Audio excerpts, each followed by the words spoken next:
بسم اللہ الرحمن الرحیم۔ السلام علیکم ورحمۃ اللہ وبرکاتہ۔ صحیح بخاری شریف حدیث نمبر 45، حضرت سیدنا عمر بن خطاب رضی اللہ تعالی عنہ سے روایت ہے کہ یہود میں سے ایک شخص نے کہا، اے امیر المومنین، آپ کی کتاب میں ایک آیت ہے جس کی آپ لوگ تلاوت کرتے ہیں، اگر وہ آیت ہم یہودیوں پر نازل ہوتی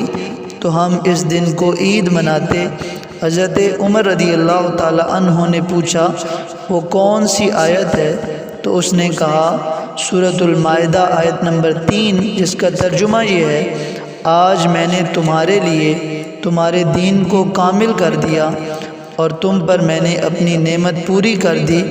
اور تمہارے لیے اسلام کو بطور دین پسند کر لیا۔ حضرت عمر رضی اللہ تعالی عنہ نے کہا، ہمیں وہ دن بھی معلوم ہے اور مقام بھی معلوم ہے جہاں یہ آیت نبی پاک صلی اللہ علیہ وآلہ وسلم پر نازل ہوئی تھی۔ اس وقت آپ جمعہ کے دن میدان عرفات میں کھڑے ہوئے تھے۔ سامعین محترم، اس روایت کے اندر یہ بات موجود ہے کہ ایک یہودی نے جب حضرت عمر رضی اللہ تعالیٰ عنہ سے یہ کہا کہ سورۃ المائدہ کی یہ آیت نمبر 3 اگر ہم یہودیوں پر اترتی تو ہم اس دن خوشی کا اظہار کرتے، اس دن کو عید مناتے، تو حضرت عمر رضی اللہ تعالی عنہ نے جواب میں کہا کہ ہمیں بھی معلوم ہے کہ وہ دن کون سا تھا،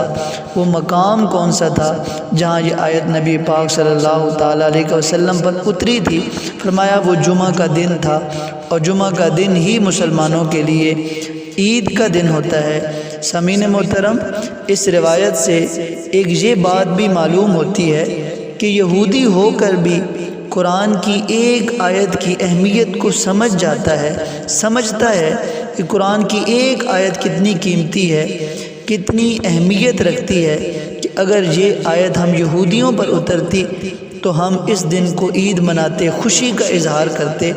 اور ہم کتنے خوش نصیب ہیں، کتنا اللہ تعالیٰ کا ہم پر فضل اور کرم ہے۔ اللہ تعالیٰ نے نہ صرف ایک آیت بلکہ پوری کی پوری کتاب قرآن مجید فرقان حمید کی صورت میں اللہ تعالیٰ نے ہمیں عطا فرمائی۔ ابھی ہمارا اپنا نصیب ہے، ہماری قسمت ہے کہ ہم قرآن سے کتنی محبت کرتے ہیں، کتنا پیار کرتے ہیں۔ اللہ تعالیٰ کی پاک بارگاہ میں دعا ہے کہ مالک ہمیں قرآن سے محبت کرنے کی توفیق نصیب فرمائے، پیارے نبی پاک صلی اللہ تعالیٰ علیہ وسلم کے فرامین پر عمل کرنے کی توفیق نصیب فرمائے،